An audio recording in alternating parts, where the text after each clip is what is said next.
Howdy folks, AJ coming at you again, your resident vintage gamer, and today I wanted to talk a little bit about the game Neverwinter, one of the newest MMOs on the scene. It's they started their what they're calling their open beta for the game, but what it really is, it's really a soft launch. And the reason that I say that is because this game is different pretty much than just about any game that I can remember, because it's an MMO and it's free to play, including there's no client. You don't have to buy a box. You don't have to buy anything. You can just start playing. And the other reason I say that is because they're not the characters. If you start a character now in beta, in what they're calling the open beta, the character will carry over unchanged when the game goes, when they basically turn the switch and make it go live. So, but right now anybody that wants to can join and play and for free, and then your character will continue on once they. They're not even going to turn a switch. They're just going to say, okay, now the game's live. There's not really. To me, it's this is the launch, and it's kind of smart, the reason that they're doing it that way, because as they iron out all the bugs and everything, which every MMO has when they launch, they can say, well, it's still beta. Where if they said, oh, well, we've started the game, it's a little harder to say. Then people say, oh, well, you launched the game and it wasn't complete. Whereas now they can still say it's in beta, so quit your bitching. Not to mention it's free, so really quit your bitching. So, Anyway, so I was in a couple of the beta weekends, in the closed beta weekends, and I posted a video, and I'll put a link somewhere here on the screen. I'll put an annotation, and if you guys want to check out that one, and that one has in-game footage, but this one. There's a little bit more available. They didn't have, when I did that first video, they didn't have professions available and some other things. So, and I've played it now quite a bit, so I feel like I can give at least my first impressions of what I consider the game launching. So, my first character in any MMO, basically, especially if it's a fantasy MMO, is going to be a rogue thief, whatever you want to call them, and they're called trickster rogues in this game. And again, this is the D&D license, Dungeons and Dragons license. So I had certain expectations going into it, and one of the things that's kind of disappointing. And before I get into pros and cons and all that, let me make one big gigantic caveat. This game is completely free. Didn't cost me a penny, and it probably won't ever cost me a penny, because I don't know if I'll ever buy anything through the cash shop. So it's my choice if I want to spend a dime on it or not. So having said all that, any complaint that I have has to be taken with a grain of salt, because it didn't cost me anything. So I'm not going to even say that they're complaints. To me, they're just observations. So don't take this as, oh, well, the guy's bitching about the game and it didn't cost anything. Well, and I hear you all the way. I acknowledge that. Didn't cost me a dime. So again, these are merely observations for me to pass on in case you're deciding if you want to try it or not. And there's nothing to lose. Why not try it?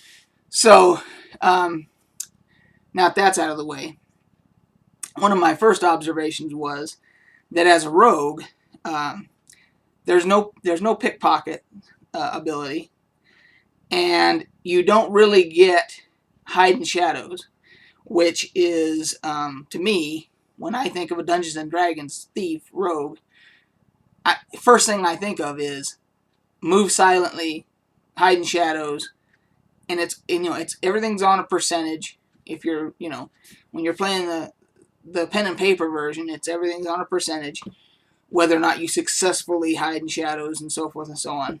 And in this game, you have I forget what level you get. I think maybe level 10. You finally get what they call stealth, and it only lasts for a few seconds when you activate it, and then it has a cooldown. As opposed to something like hide and shadows, where every time you want to use it, you can use it as much as you want. You just have to keep, there has to be a random number generator to say whether or not you successfully did that. So I would have rather seen traditional hide and shadows, move silently. I would have definitely liked to have seen pickpocketing. And most games, they make it so that you can pickpocket NPCs. You can't pickpocket other players, but you can pickpocket NPCs at least. So to me, the idea of a rogue, if I go into a dungeon solo and I go hide in shadows and there's a couple of guards, first thing I want to do is I want to pick their pockets, because I'm a rogue. That's what I do, So I want to have a chance of hiding in shadows and going up and stealing some coin or whatever, an item or whatever this guy's got. That's part of the excitement of playing a rogue. And that's not in the game right now. So, and I don't know if it'll ever be in the game. So that's just one of my little observations. If I had my preference, how I would like it. The other thing I will say is I really do like the combat. The combat style is you use your main mouse button for one, what they call a sustained attack, and it doesn't have a cooldown. You can just spam it all you want. And then your other mouse button you can set to have another attack, which also doesn't have a cooldown. So you can use both of those. And so I have my second mouse button as a ranged attack. And so you can use those at will. And then there's only a couple little key slots for other attacks that the default would be, I think they have it at, Q and E and, those ones close to your other WASD keys. But I remapped them to my other mouse buttons, my thumb buttons. So I can do all my attacks, my middle mouse button and then my two thumb buttons. So I can do all my attacks from my mouse. I don't even have to use I can still use my keys for movement. Unfortunately, in the game, a lot of people, one of the aggravations people have is that you can't move and attack at the same, you're rooted as you're attacking. So, which is kind of, so if you hold down the button, you're rooted, you can't move. But, I've gotten to the point now where I can attack, move with using my finger and the movement keys, So, technically you're rooted every time you attack, but you can move quickly in between attacks. So there's a way to still feel like you're moving and attacking constantly, So, and that's what I like about the combat, is the way that all feels. So, from that standpoint, for the combat, at least for now, I'm going to give it like an A- or a B+.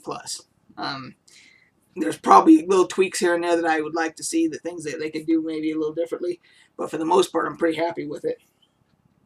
On the rogue stuff, with the abilities that I was talking about and everything, I'd have to give it like a C+, because I do wish they had move silently, hide in shadows, and pickpocketing and all that. They do have remove traps. They don't have detect traps, where there's as you're moving, there's a percent chance that you're going to detect that there's a trap there. They just have the trap. They're kind of there, and you kind of just see them, and then you have an opportunity to disarm them. So that, I think they could have done a little better there. But so anyway, I give a C+ on the rogue stuff, and that's the only class I've played.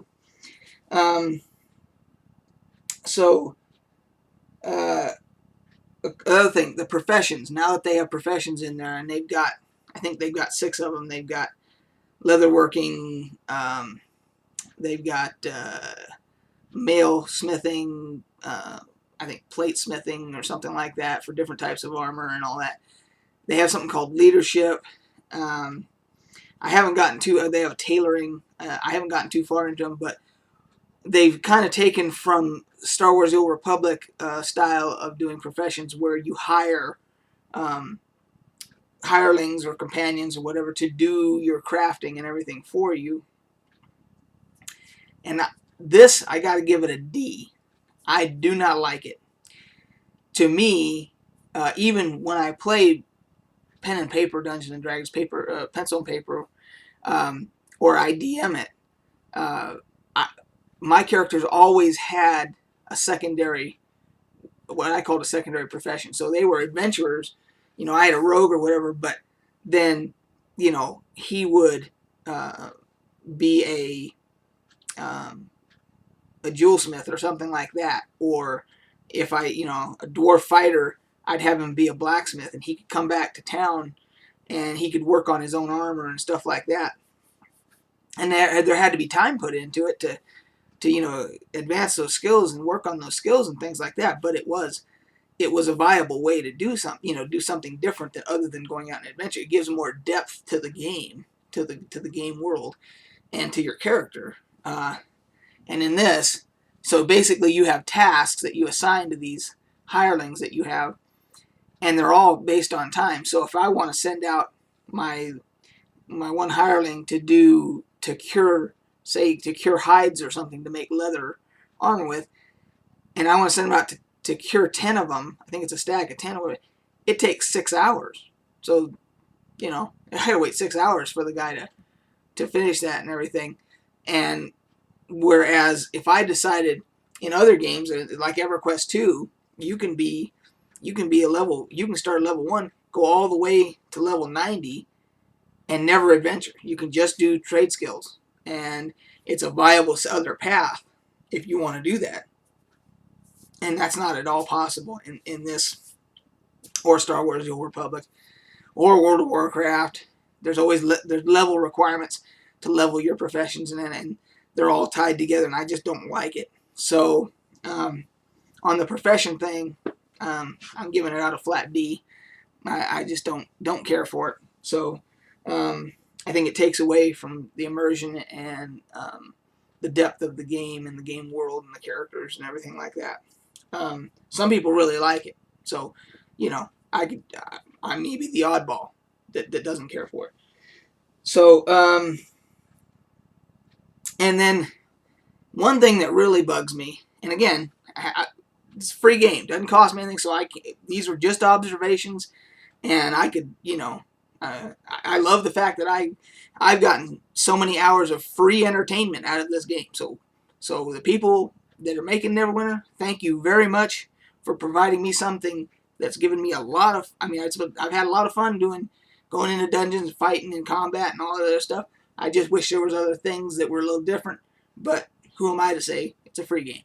So, but the one observation I do have that I find very ironic is that taverns don't really, and there's other games out there that have the same exact problem, but taverns don't seem to have the same function in this game as you would have in a regular Dungeons and Dragons game.